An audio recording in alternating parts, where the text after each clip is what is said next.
Hello, everybody. Welcome to CMC. Thank you, all you musical people.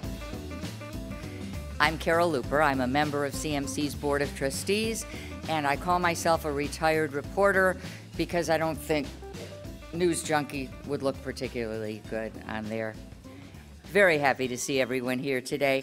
Today, the Columbus Metropolitan Club, in collaboration with the Columbus Dispatch, presents The Future of Education, sponsored by the Columbus Foundation, Columbus State Community College, Dispatch Media Group, and in partnership with League of Women Voters of Metropolitan Columbus.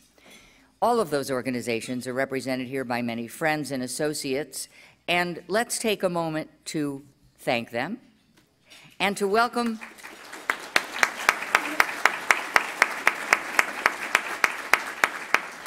And now we welcome Kelly Griesmer, Senior Vice President at the Columbus Foundation. She will come and introduce our forum. Kelly?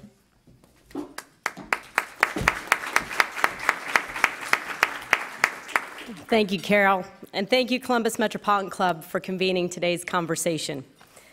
The Columbus Foundation is very excited to announce that the Big Give is back. It's been 2.5 years since the last Big Give, and this is set to be the biggest yet. We have more than 800 nonprofit organizations from 10 different Central Ohio counties that are eligible to benefit from your generosity. And that's a change. It used to be Franklin County, but we know that our MSA is a generous place, and we wanted to include all the donors and all the nonprofits doing good. So we've also put together a bonus pool of greater than $1.3 million to amplify all the gifts that are made during the Big Give, with every part of the donations that you make going to those nonprofits, meaning we are waiving the credit card fees and paying those ourselves, and we will also be amplifying every single gift with a pro rata share of that bonus pool. So every single nonprofit will get 100% plus, as we say.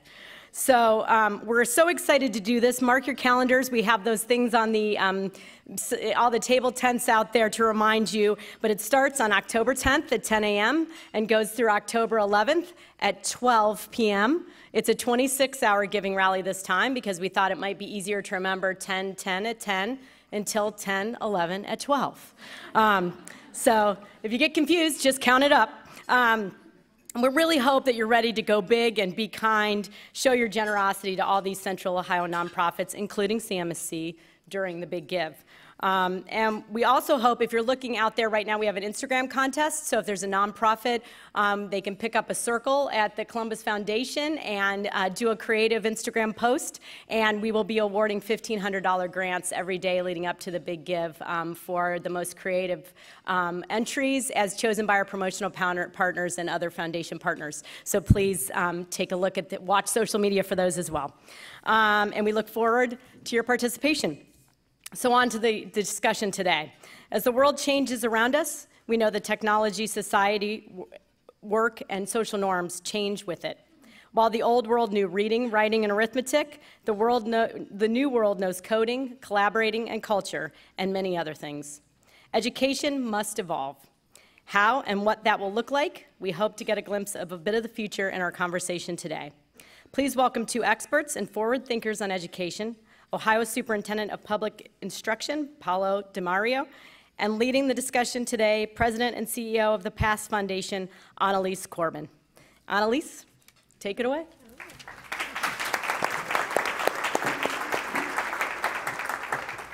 Thank you very much, Kelly and Carol and CMC.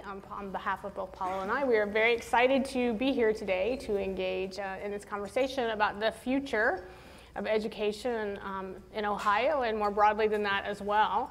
As we get started on all of that, just a quick opportunity to say that when I personally think about the future of education, it's with great hope and optimism. Amen, amen. And when we think about all the things that are to come, we realize it's complex. Yet it's going to be a wonderful journey along the way because we have amazing thinkers in and around the state of Ohio and the landscape of education to help us get there. But I am wondering, as we start this conversation as the Superintendent of Instruction, what do you think about when you contemplate the future of education in Ohio? Well, in many respects, it's exactly the same thing. You know, because as I look across this room, I think this is what will drive the future of education, everybody in this room. And you may have a hard time seeing your part. Obviously, some people see themselves more directly as part of the future. You've got Columbus City Schools here. You've got a number of charter school operators and administrators. You've got people that support those systems directly. But then if you think about it, everybody else in this room, give me 2.8 seconds and I will tell you how you have a vested interest in creating the future. And I think that's the other part that's so hopeful and so exciting is that I've never met a person that doesn't say, I don't care about education, I don't care about the future of our society as defined by the children that will become our future, and are willing to, while there may be areas where we have differences of opinion, the vast, vast majority of the educational landscape are things that we can agree on, and we can all find ways to contribute to and drive towards improvement. Absolutely, thank you. One of the things that we sort of think about collectively in that vein, as it relates to everybody cares about education, because at the end of the day it matters to all of us on so many different levels. And one of the big conversations that at Pass Foundation that we have all the time is really thinking about the intersection between the world we live in, the world of business and industry, the world of post-secondary, K-12, our community, and how all of those systems interlock and interline. And quite frankly, we know that one of the single biggest drivers in a lot of the decision making and the direction that we collectively go with our schools and our communities has to do with our economy, our local economy, and the whole notion that we are contemplating what do those jobs of tomorrow look like. And we're seeing so much change in the economy. I mean, my guess is we could go around this room and come up with 100 different things that are fundamentally driving economic change. And it starts, I think about when I was a kid, right? When I was a kid, there were a lot, you needed money, you go to a bank.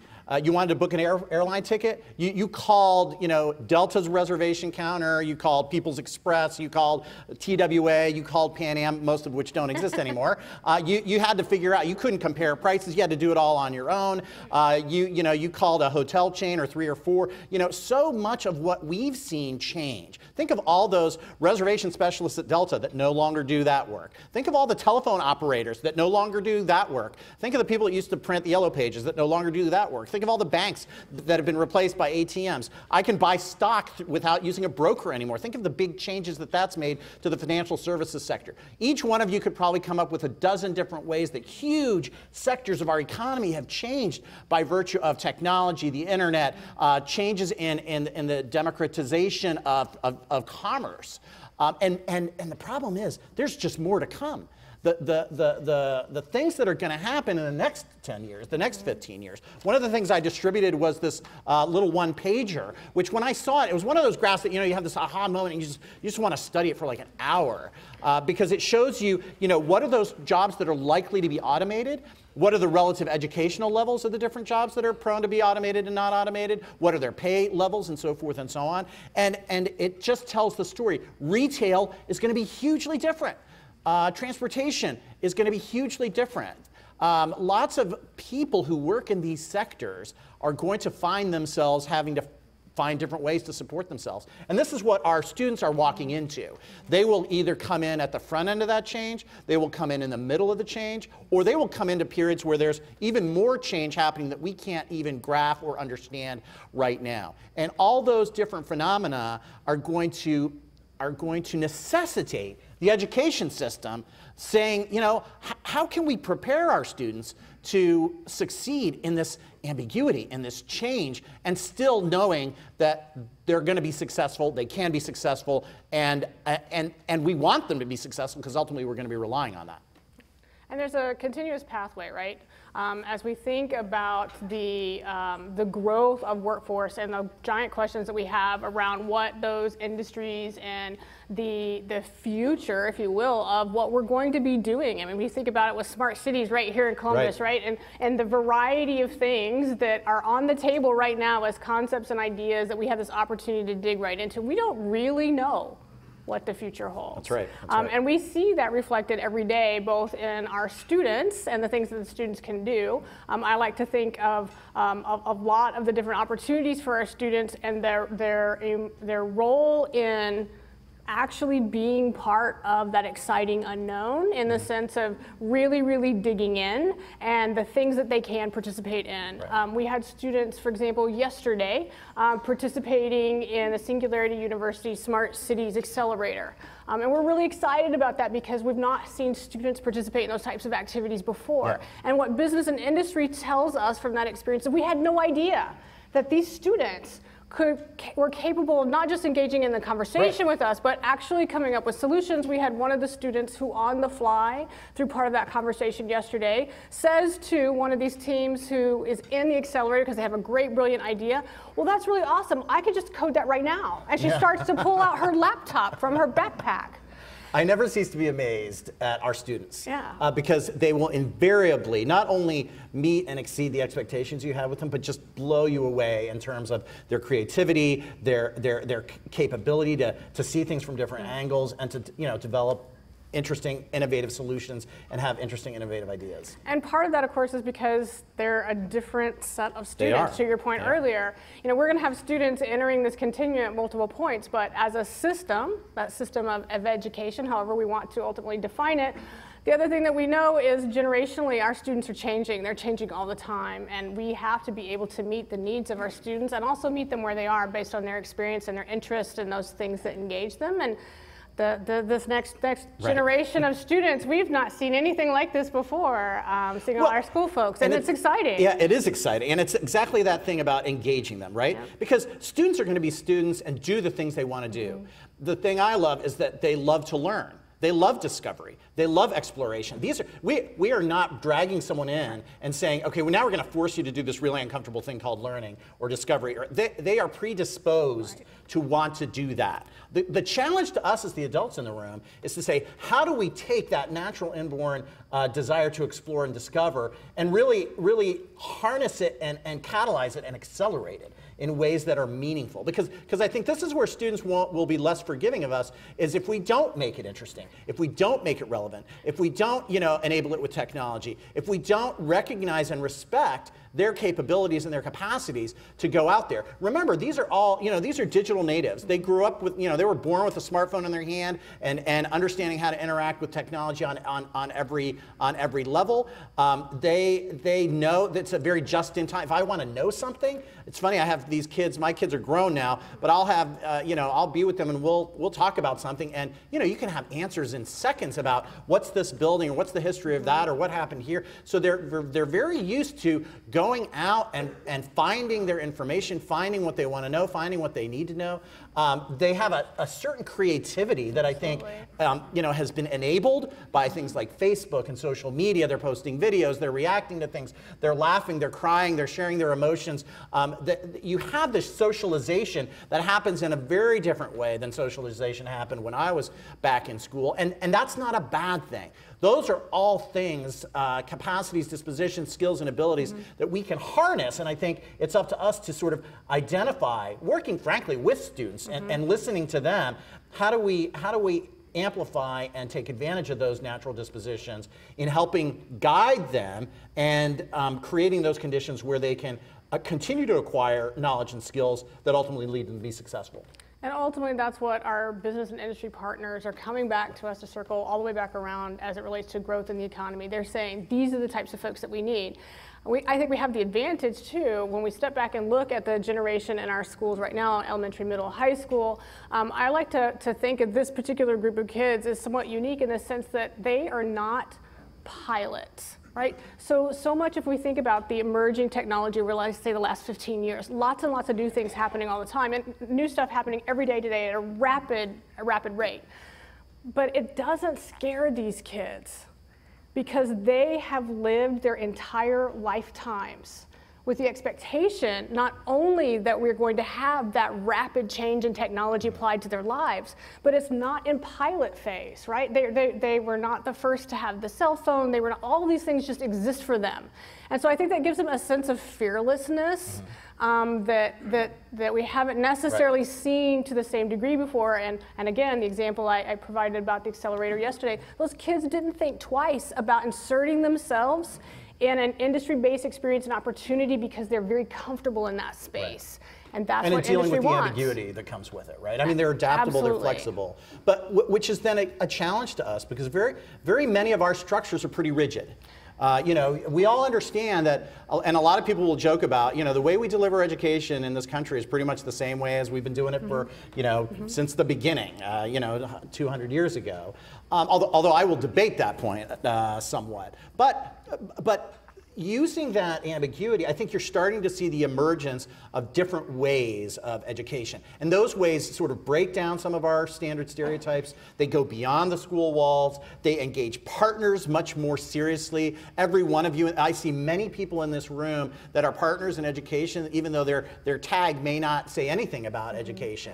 And it's that kind of, those kind of sort of break down the walls experiences that are really going to allow these students, in spite of their abilities to address ambiguity, to really go to greater heights and move further along. Because I think it ultimately takes advantage of their natural dispositions and actually what we know about, you know, learning science and how students learn and how to really equip them with those knowledge and skills to be successful. Absolutely, and it also is going to require, at the same time that we step back and rethink the role of the instructor. And I use that term very, very loosely rather than teacher, the instructor, in the sense that it doesn't matter if it's a traditional classroom, if it's after school, if it's a mentor, if it's your local community center. At the end of the day, we are surrounded by folks with opportunity to provide us with experience, guidance, mentorship, and instruction, right? But how is this rigid system going to be able to adapt quickly enough? And at the end of the day, I think that's one of the big giant questions. How can we do this fast enough and effective, at the same time maintaining all the sets of controls we have to have so that we can ensure that those instructors feel ready for this? It's one of the things we don't give our current system credit enough for. It's that human element, right? I mean, because people are saying, well, you know, if they want to learn about the Civil War, they can do that on the internet. You know, all the learning, people are wanting to push everything to technology, but we forget how hugely important that human element of interaction is. Because, you know, the research is very clear. I think that the more we take humans out of the education equation, the more challenging it really becomes. The research is clear about a student needs to have a caring adult. Now, what happens among the adults in an educational setting may be different than what it is today, but their presence and their importance and the way they engage students and interact with them, I think, is going to go through a transformation. And in some ways, you know, I don't want to say we're going to do away with this role and have much more of this role. I think it's an evolution of what the educational role is about. I think you're exactly right about, you know, I see all these strong mentoring programs, and both the mentor and the mentee come out with huge gains in a whole host of skill sets, some of which are the standard, you know, language arts skills, mathematics, science, and so forth and so on, but some of which are that other skill set that really amplifies what these kids already have, but is going to be so fundamental in terms of their success is, you know, what I call the, you know, real world readiness skills, collaboration, working together in teams, being creative, critical thinking, synthesis, analysis, and so forth and so on, as well as the social emotional skills.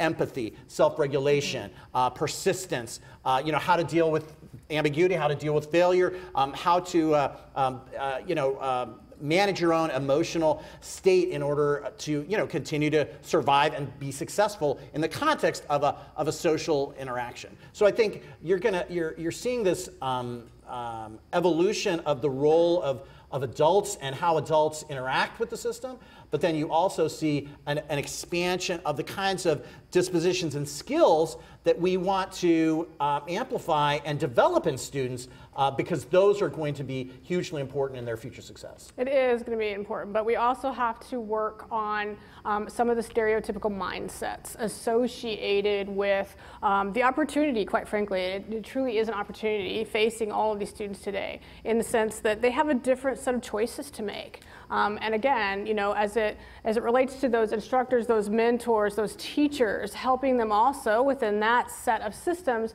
understand the great diversity of those choices. So whether we're talking about students going directly into industry, earning stackable certs to get there, in meaningful careers, or the changing tenor of career tech, post-secondary, and the way all of those different pieces intersect and provide opportunity for students, again, it's going to take an awful lot of infusing into those systems. I think the other thing we're going to see is very much a sort of personalization of the education experience. And the reason I say that too is because one of the fundamental things that the education system has got to figure out is the whole equity issue. Because I think right now, as we talk about school improvement, when I look at the numbers and I look at the data, school improvement is really about helping the students that we aren't doing well enough by currently. And that's not a negotiable.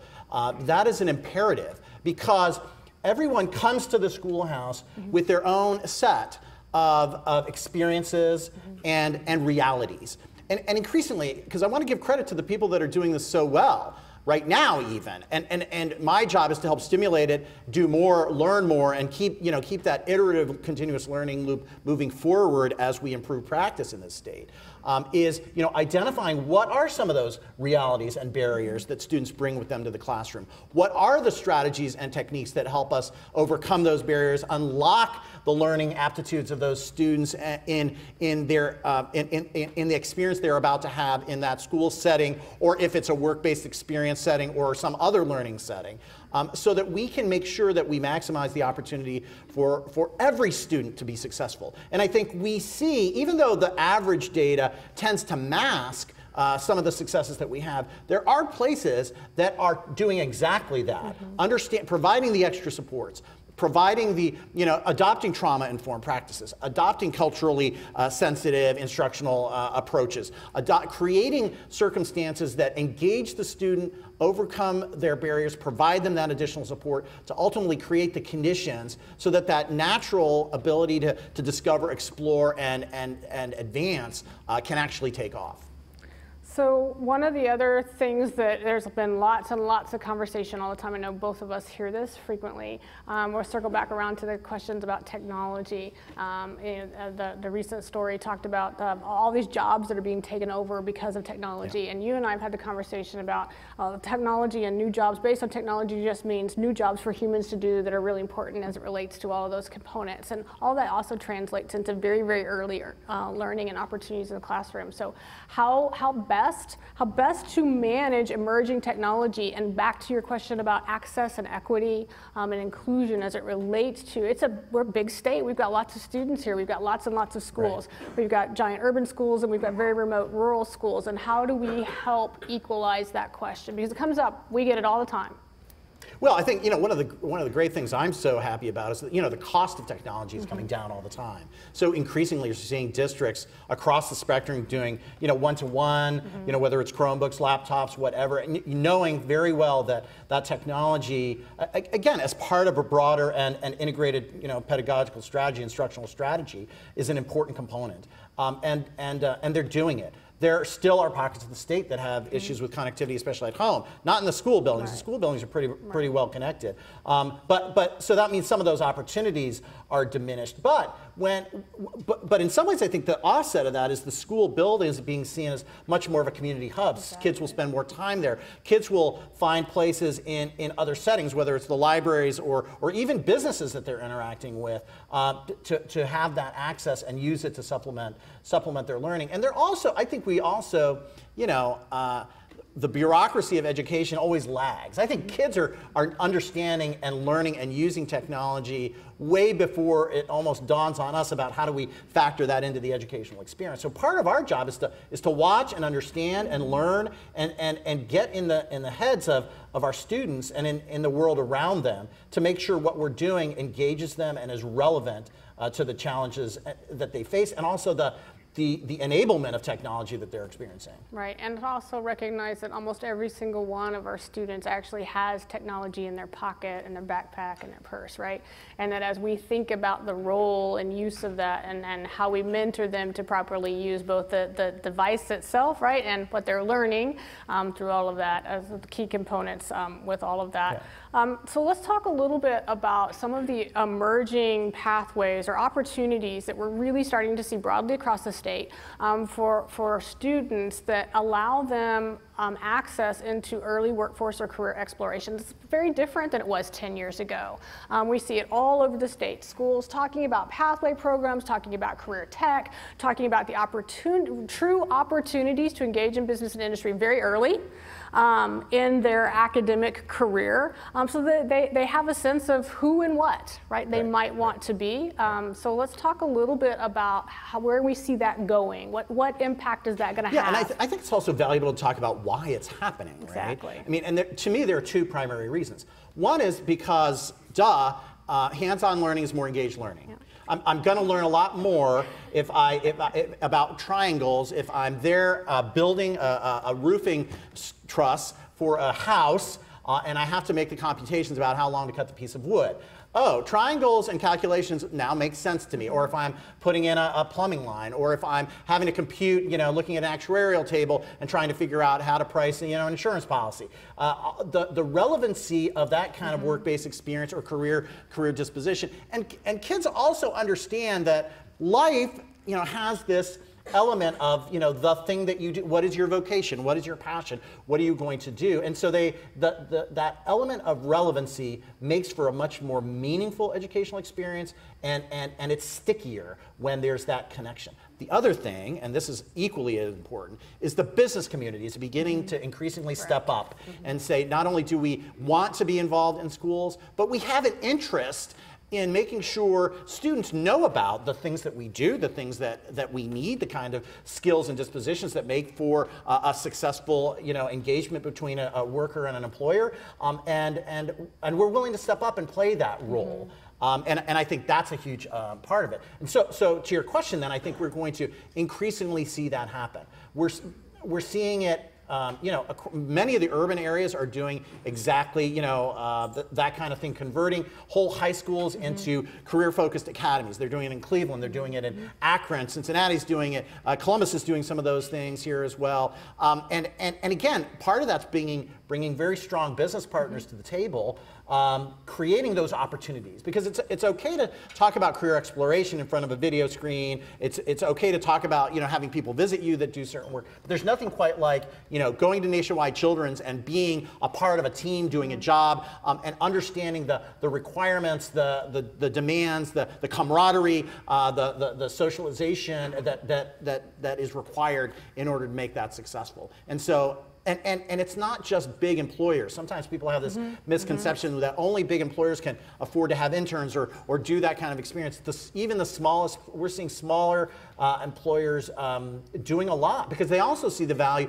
Kids bring value to the work that's happening in those businesses, and that's seen as a very important value add as well. I agree, and that's actually one of the things that's very near and dear to our hearts at PAST, in the sense that we know that as soon as you can immerse kids in solving real-world problems, the light bulbs go on, they're truly engaged. I love the stickiness. And as we have more and more business and industry partners coming to the table, whether they be in the nonprofit, the after-school, the traditional school world, helping them understand how to truly interface in that K-12 experience or after-school experience is really critically important. I mean, I think one of the things that we have learned over and over again in our journey in this work has really been that business and industry wants to be involved in a meaning and tangible way. They oftentimes don't know how. Right. It's not that they just want to write a check, right, to help support the school, right? They would really rather find another way to write their check and do something with the school, right? Very, very meaningful and tangible. But the other side of that coin, of course, is that the K-12 system often doesn't know how to interact with them, right? We found that when we did some survey work, we found exactly the same phenomenon. Both sides really want to do more work together, but both sides struggle because they didn't really know how. And I think we see that as part of the department's role is, you know, we can be a broker, we can be a convener, we can put out simple, you know, and some of it's as simple as, hey, pick up the phone. It's rare to find a business person that won't talk to a school. It's rare to find an educator that won't talk to business if they reach out. Right, absolutely, and help them all understand it's more than showing up and talking about my career and talking about my industry, but really how can I tangibly engage this, even a single classroom or an after-school set in solving a problem that me as an industry, I am actively engaging in, because even the tiniest mind can be so incredibly creative. And I think the business community, some are seeing it as also, you know, a workforce development pipeline creation, because they understand, hey, you know, how many times do I get an employer calling me saying, I've got 100 openings? And I'm beginning to try to help people to reconfigure how they think about, don't tell me you've got 100 openings and you've posted and you're waiting for the workforce to come to you. Exactly. Go out there, start developing so that you know when you need 10 people, that you've got 10 people about to come to you because they were interns in your shop, they saw you in their school buildings, they came during, you know, special things, they did some meaningful work for you, and oh, lo and behold, they're ready to be your entry-level, you know, XYZ. Plus, you've got a tuition assistance program that'll help them succeed in their college, and they see. Sometimes we think these are the students that are going to change jobs and they really don't have any loyalty. I think we underestimate that people will, in fact, have a lot of loyalty if they feel like there's a caring and a concern. They're part of a family or a community. And I think the businesses that are beginning to understand that and nurture that are seeing the benefits, you know, in terms of their workforce pipeline. I tell every business that walks through the doors, you are investing in your future workforce. You know, it's not about whether you're giving your community philanthropy dollars to help support X, Y, or Z. Think about all of that very, very differently. You're investing in the future workforce. That's HR, that's marketing, that's the actual technical skills trade. There are a million different ways that you can interact with all of that. Annalies, I want to say one other thing, because I want to take us a little bit back to what happens in the classroom, and I think it fits right into with this conversation, because I think what you're also seeing in the schools is this transformation from sort of these silos, these unconnected silos of your English class, your math class, your science class, to integration, project-based learning, problem-based learning, design engineering kind of learning, because that is ultimately what kids will find when they hit the workforce. And so that not only gets at helping them, because it's many of the same things I said about career learning is the same thing. You're in a more engaged setting, you're working on a problem, you're working in teams, so you're building those real world skills, you're building those social emotional skills, you're building your academic understanding and your content knowledge, and you're doing it in a way that's really meaningful. And then when you hit the ground in a work setting, you become, you know, you're going to fit right in. And this is true even if you go to college, you're going to fit right in terms of successfully interacting, learning, and contributing to the success of that organization. Absolutely. So we're going to move to audience questions in just a few minutes. Don't be shy. Please go ahead and step up to the microphone, which you'll find right over here. One final thought as we get ready to move on. How do you think we are going to ultimately see ourselves in that sort of 20-year space down the road? What are we going to be collectively doing that relates back to some of the decision making that we made today?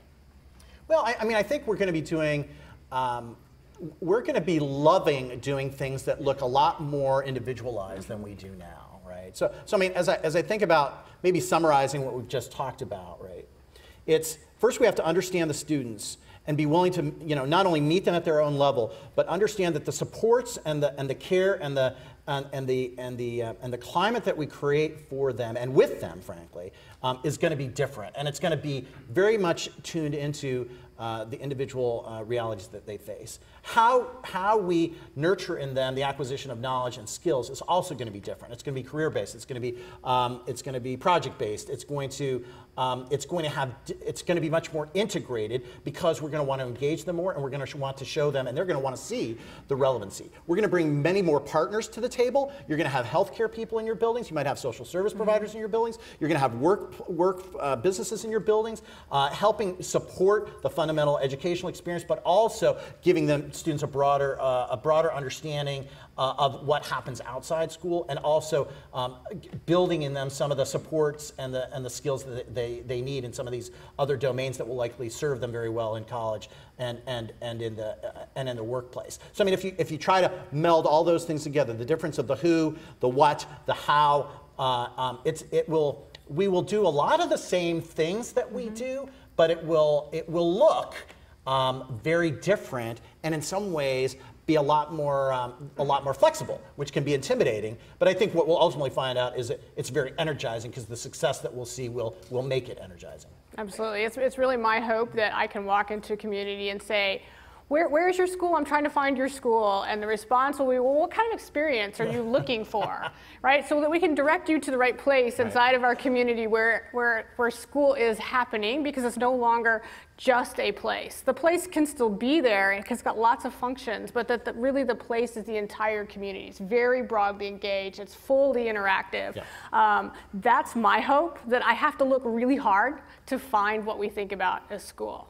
Well, I think the flip side is I'll walk into a business and I'll see some young people there, and I'll say, gee, are you really old enough to work here? and the business head will come out and say, yeah, well, you know, we have a really good partnership with XYZ Middle School. These kids run my IT shop, you know, or these kids are helping build our webpage, or these kids are, you know, whatever it is, because I think that too will affirm for me that we have crossed that bridge from school as it used to be to school as it needs to be. Absolutely, absolutely. So we're going to move on to questions now. It is the CMC's tradition to take audience questions. So please state your name, ask your question, and in consideration of everyone, please stick to the questions rather than editorialize. We would appreciate that very much. So first question. Yes, my name is Kwesi Cambone. I appreciate your comments about equity, because I served as an equity director in Columbus City Schools. But my question to you is about the state report card. At a recent board meeting in the Columbus City Schools, there was a comment that perhaps the district should join with other districts to sue the state because of the report card, and there was a comment. I generally advise against that kind of thing. But also there was, that means you're going to sue me. Yeah, there was a comment saying that parents are increasingly not paying attention to the report card. So I just wanted to get your feedback on. Yeah, you know, as you can imagine, the report card is always, I mean, we can spend 2 hours talking about the report card. I'm going to latch onto the thing you said at the end. Parents aren't always paying attention to the report card. Part of me says, good, right? Part of me says good. Part of me says be informed by the report card, but don't let it be the only thing. And I'm going to tell my own personal story. I'm a proud parent. Both my kids went to Columbus Public Schools, K-8. During a time we didn't have 8th through F grades back then. We had academic emergency, academic watch, all those categories. The district, I think at the time, was in academic emergency or academic watch. The schools my kids went to, I frankly don't remember. I could pull out how they were rated. But I made my choice because I went to the school. I was impressed by the leadership. I was impressed by the climate that was created among the staff, the cohesiveness of the vision around the instructional practices. I was talking to other parents. I talked to other students. I came away. Now, I won't say that you know, that was the case in every school I visited, but because every student and every parent has their own sense of what they're looking for. But I came away with the fact that you know, what's going on here, in spite of what the report card may say, is a great educational experience. And sure enough, both my kids got a great educational experience. First at Douglas Alternative, which is no longer here, unfortunately, and then the Arts Impact Middle School, which continues to run a great program right there on the campus of Fort Hays. I then sent my kids to the Graham School. I know Greg Brown is here, so a charter school. So I have my one foot in the charter school community, again, because I visited, I talked to the leadership, I talked to the faculty, I talked to other parents, I talked to other students. And what I came to understand, I probably looked at the report card for both those institutions, but there's so much more to do to understand. And one of the things we try at the department to message is to say exactly that. Don't simply judge on the basis of report cards. And I also caution the media. You know, don't be so quick to just feel glad to print all the letter grades and then walk away, right? You owe it to your community to tell the more nuanced story, because that's I admire the Dispatch and other newspapers, not because they can tell the fluff story, the easy story. Tell the harder story. Show where the improvement is. Understand what makes the difference in schools, which schools are on a positive trajectory, and use that to make sure the community understands that there's great education happening in this community and there's great education happening in every part of the state. Thank you. Next question, please. Hi, my name is Phil Hayes, and I couldn't agree more with everything the superintendent said. My concern is, and this is not opinion, but it does relate to the question, that ultimately the two drivers in any form of education are going to be testing, which was not mentioned, and also the equity, which was mentioned. So my question to the superintendent is, thinking about those two drivers. Can you say the second driver? You said testing and then? Assessment, testing, and equity, or resources, which oftentimes equates to funding at the state level. What do you see your future vision and role of the state superintendent's office to positively address both of those things? Many people try to assign to the state superintendent's office a lot more power than it has. So let's just set the record straight. That, I know, every you don't time I make read something, the state superintendent should go do this, it's like, I wish I could, I wish I could. But I get what your question is about. Let's talk about testing first, right? I'm a strong believer that being able to assess the knowledge and skills that a student has acquired is important. And yet what frustrates me is that we rely exclusively on standardized testing to do that, when I believe, and I think there are in existence, other ways to assess what a student knows and is able to do. I think in the next 3 to 5 years, this state will make some progress in migrating to what some of those other strategies are like. There are educational partners in the room that are already doing some of that. It's through portfolios, it's through presentations, capstone projects, project-based, performance-based assessments that don't really look like standardized tests, but are assessments as students go through a controlled experience around a project. So I think that there will continue to be, however, a place, I think, for standardized assessment, because it gives us a level of information, especially when it comes to the equity question, that we need to have. I tell people that the primary purpose of the report card and the assessment system, some people say, well, I don't get the test results back quick enough so I can change what I'm doing in the classroom. The state tests aren't designed to do that. The state tests are designed to give the state information about the performance of the system so that it can identify where it needs to provide additional technical support or policy, address policy issues that support the trajectory of continuous improvement. So that's the testing side. The funding issue is a little bit, again, it could be a multi-hour conversation. What I tell people, and this comes from my own background as work as a consultant, is that I rarely find a school that I walk into that is either high functioning or has been able to turn itself around, saying, oh, we just got $3,000 more per kid and we're spending that and now we're better, right? It goes beyond money. And so the first thing we have to do is understand that practice trumps finance every time. It's what you do in the school, as few dollars as you have. And to me, there are miracle places out there, and many of them are charter schools because the natural funding system for charters disadvantages.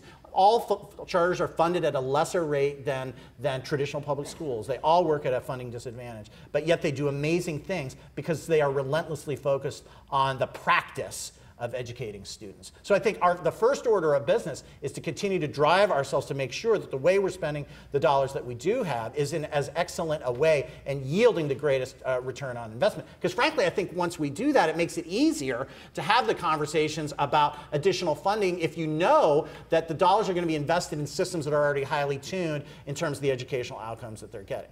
The second half of that conversation speaks to the fundamental underlying financial structures. On the one hand, we can't expect the state and local tax bases to continually be expected to step up and add, disproportionately, grow at a faster rate than the overall tax base grows at. At the same time, it becomes a question of distribution of resources, as many in Columbus will remind me about, the caps and those kinds of things. And again, those are politically challenging and difficult issues that, again, it will take a community, across the entire state to make some of the tough choices about redistribution of resources in the interest of making sure that we're appropriately financing education in the right ways across the state. Thank you. My name is Dr. Bob Gervaisi. I'm the president of Ohio Dominican University. Great. I appreciated your comments about striking an appropriate balance between technology and the human element in education. And on a very practical level, do you have any thoughts about how we can teach our children and ourselves about striking the right balance between paying attention and interacting effectively with other people as opposed to paying attention to our cell phones, so that our children can learn that other people have a greater claim on our attention and that they're not just optional alternatives to what's on the screen? That's a great question. Turn it off. Yeah, well, that is my answer. Part of it is actually being deliberate about it, right? I mean, I think for a long time, like some of the social emotional learning skills and those kind of things, we've always sort of thought that they're important, but we've never really said to ourselves. And I love what I'm seeing in schools nowadays. People are becoming very deliberate about what good behavior is, what bad behavior is. They're calling each other out. They're creating that culture within their classrooms that kids will manage each other about what good behavior is, what not so good behavior is, and so forth and so on. And I think we can do more of that even ourselves as we interact with students.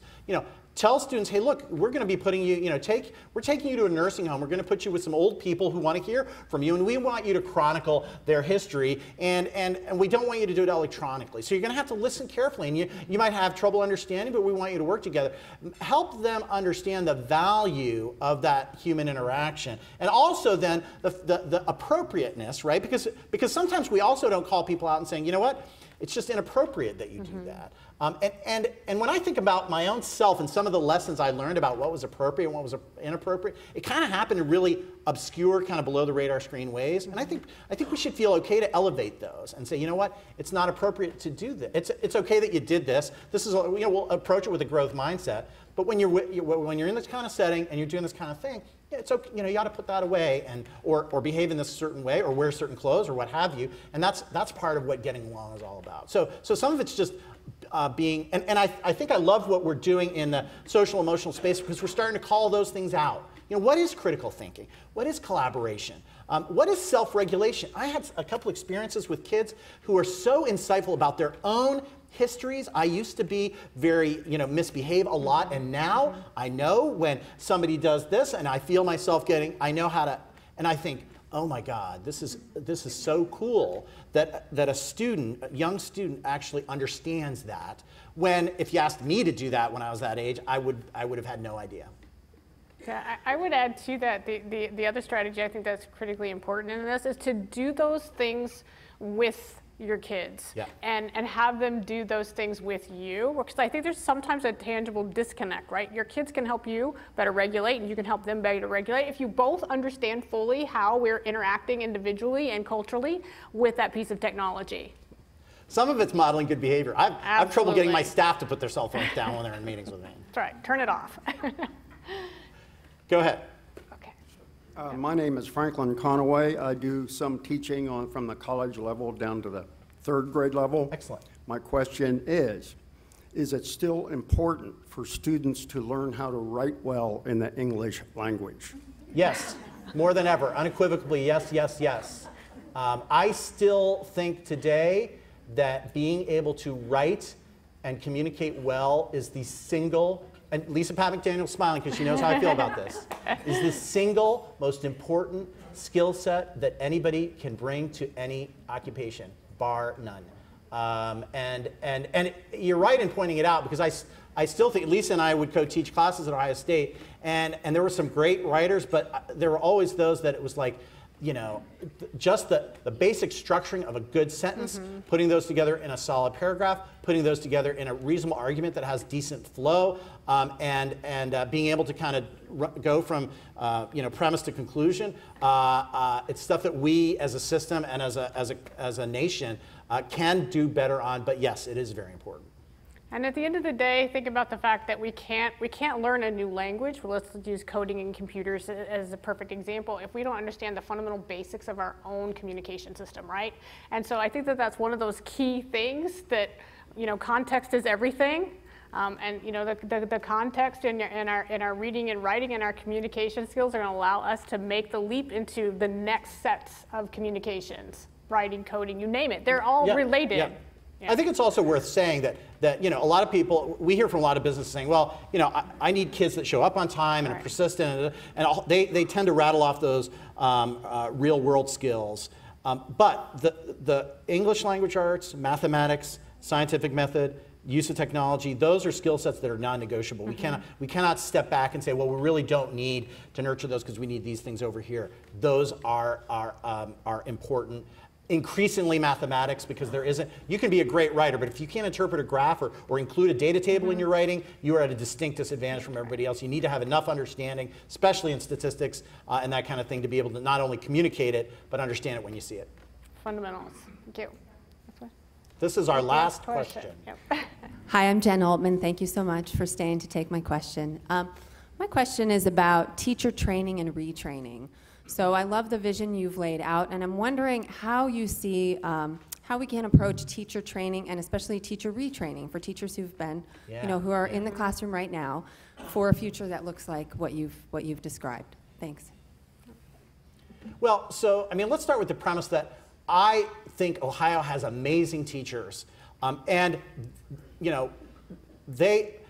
the one thing I have come to hugely appreciate about those working in education is we're constantly on the lookout for getting better. We're always looking to get better. So even teachers that have been in the trenches for a long period of time are always looking for ways to hone their skills. They're actually very communicative with new teachers coming in because they knew those new teachers are kind of getting the latest and the best. They're open to things like trauma-informed practices and so forth and so on. Now, not to say all of them are, but the vast majority, and I don't think we give them enough credit, are open to those kind of things, are changing, are improving, and could easily find their way in the vision that we've painted here.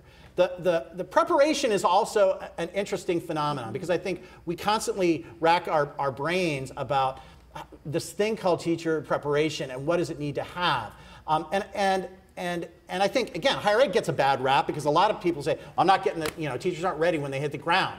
But hitting the ground is really different than what you can do in the classroom. So many of the colleges are getting students in their colleges of education out into the field sooner. Right. And they're doing it in much more collaborative ways and a lot more extensive kinds of, you're there for the year and you're splitting your time between campus and that school because you need to see the arc of the year in order to understand it. I think, though, that there are some things that we don't do well enough in the teacher prep field, particularly understanding that your teachers are increasingly going to see diversity in their classrooms in terms of cultural diversity and in terms of students with disabilities, and we don't really provide well enough, I should say. It happens, but we need to make it more so the training to understand how best to deal with those classrooms with the diversity. I think the other thing that's important that we're seeing a lot of now is around technology and how do you actually, you can't just give a student a Chromebook and expect wonderful things to happen. You have to integrate that technology into your instructional plan, into your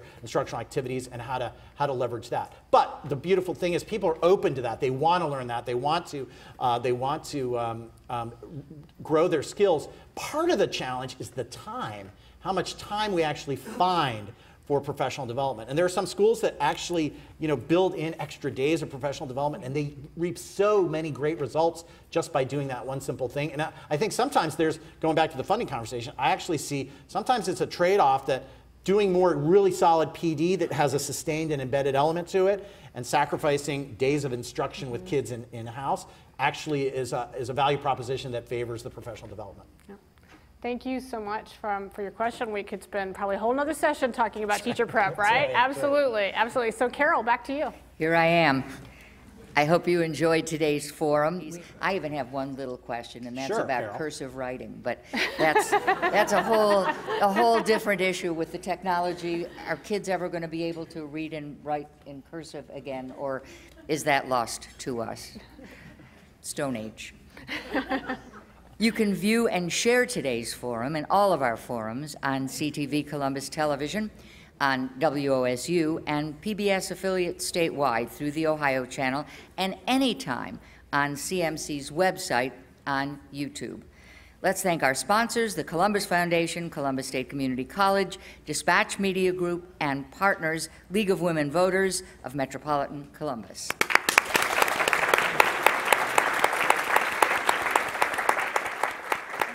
Annalies Corbin and Paolo DiMaria, please, thank you very much.